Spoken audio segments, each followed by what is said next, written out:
Ang isa sa pwedeng masayang na season ay sa Cleveland Cavaliers dahil injured ang tatlong core players nila. Si Evan Mobley na injured yung paa sa Game 1, si DeAndre Hunter na meron thumb injury at si Darius Garland. Pero base nga kay Coach Kenny Atkinson, hindi sila nakakasama sa practice. Si Garland na injured yung daliri sa paa, hindi pa rin okay, nasa in progress pa lang ng recovery. Since Game 3 versus Miami series, hindi na nakakalaro nung si Garland. Kinall out pa nga siya dati ni Stephen A. Smith na dapat maglaro pa rin siya hanggat nakakalakad pa.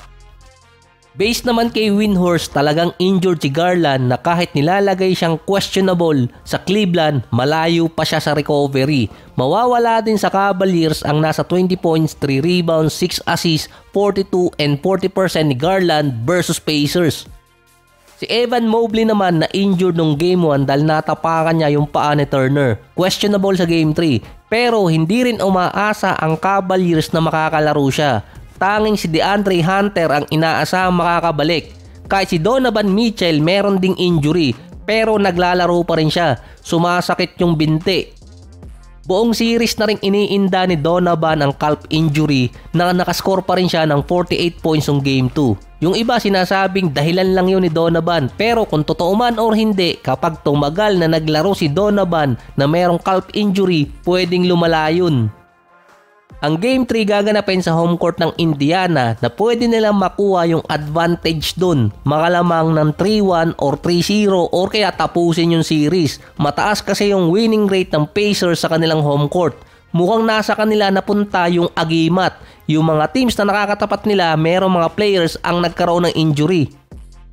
Nung round 1, si Damian Lillard sa Milwaukee Bucks. Dito naman sa round 2 sa Cavaliers, 3 player, isama na si Donovan. Si Tyrese Haliburton naman nabigyan ng warning ng NBA dahil sa Sam Cassell celebration. Nakalusot pa nga siya noong Game 2. Kung ibang referee yun, baka binigyan siya ng technical.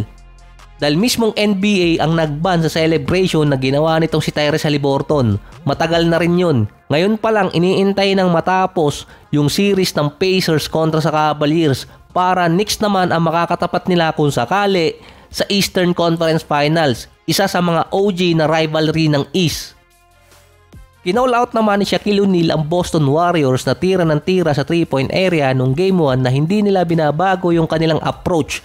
63-point shot attempts ang Celtics at 27 attempts lang ang lamang ng buong attempts ng Knicks na nasa 87 mula sa field. Binawasan ng Celtics yun nung Game 2, nasa 40 attempts na lang. Hindi malayo sa Knicks na merong 31. Pero same result pa rin. Kung titingnan kasi sa stats, mas marami pa rin ang tira ng Boston per quarter kontra sa Knicks.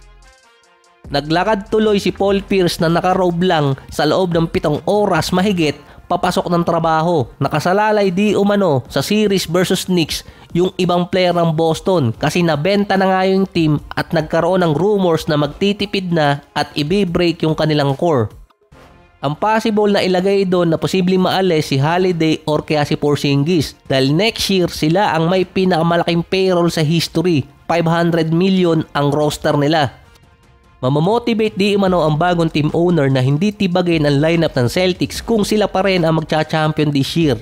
Bago pa lang yung series ng Knicks at Celtics, sinabi ng hanggang Game 4 or Game 5 lang yun dahil tinalo ng 4 na beses ng Boston ng Knicks sa regular season series.